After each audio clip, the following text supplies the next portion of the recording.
Okay, we move to motion D now, and Gordon West is going to move motion D.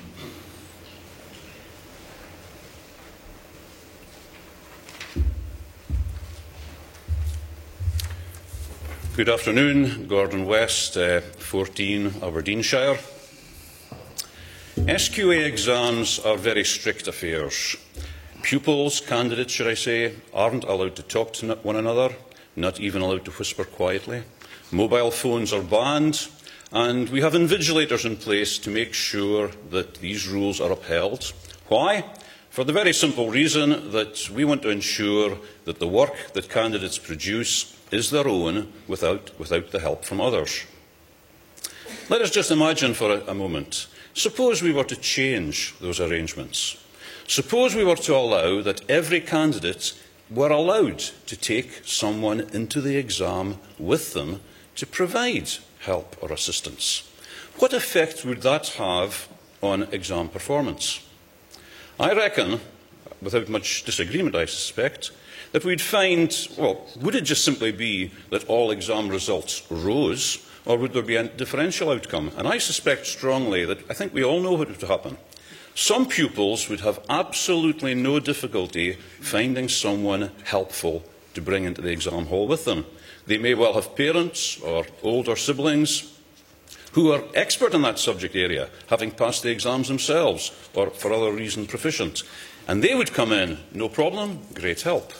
Or perhaps they come from a family where maybe they don't have the educated person that they could provide, but the father or mother has plenty of money, can afford to employ someone who does have those skills, and they could enter the exam hall. So they would be okay. But on the day of the exam, of course, we'd also have other pupils who would turn up alone, unaccompanied, because they either had no one in their own household or family or friends who could meet their needs on that day, or their family could not afford to pay for someone to assist.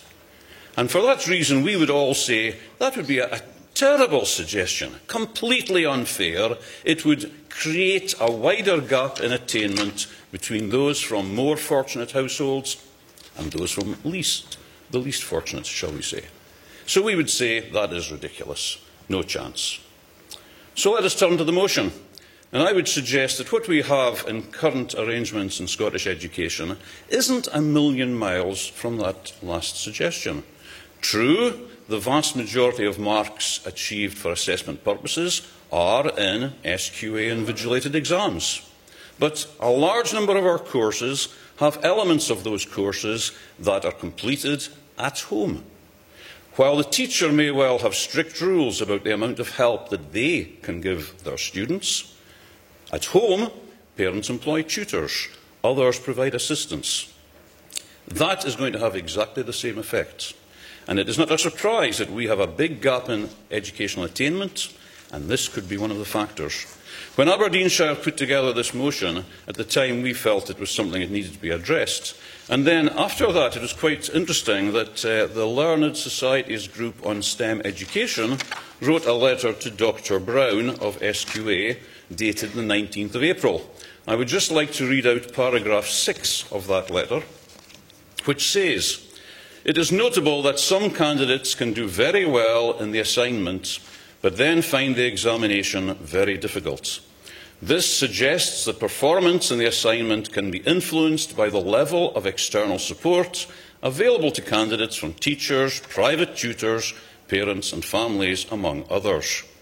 While some candidates have access to high levels of additional support and resources, others will be much more restricted. This can lead to an uneven playing field, and it does not sit well with the aim of reducing the attainment gap between the most and least deprived learners." Our point entirely. So clearly, I would suggest something is unfair in the current arrangements. It is wrong for us to ignore it. I urge you to support the motion. Thank you.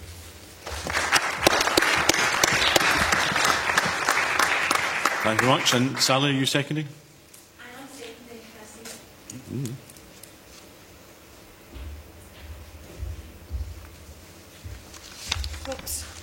President. Sally Shearer, Delegate 19, Eastern Bartonshire. This is really strange because I had put in a similar motion to Gordon, and actually my major concern was the internal assessment part. There is huge amounts of pressure put on staff and pupils to increase the grades, the marks that they get on that. And I actually would back this motion wholeheartedly because it is so unfair in our society. Hope you back the motion. Thank you very much. And contributions from the floor? Christopher Stewart, Delegate 60. Whereas I appreciate the spirit I think this motion is coming from, as a geography teacher, I do think that our assignments, and maybe other subjects are the same, really benefit from the opportunity of choice, the responsibility and freedom to go out in the world that young people have.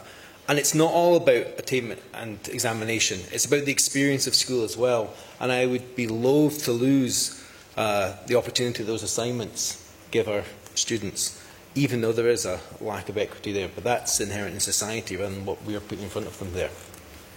So I wouldn't support it if I'm getting the right end of the stick here.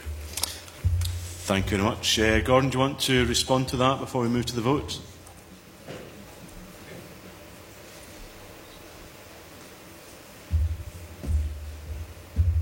I would just simply say that I have no intention of removing opportunities from pupils to have any educational opportunities. I think being out and about and doing field trips and all sorts of things are absolutely educationally valid. The question is, should it be part of an assessment system where it cannot be ensured that a level playing field is provided? Any assessment device that allows some pupils to have an advantage because they can pay for, or their parents can pay for assistance over others, is not in my mind fair, and that's what I would fundamentally come down to. So it's not do we restrict opportunities, it's how we assess, and I think the current arrangements are unfair. That's my comment. Thank you very much. We now move to the vote.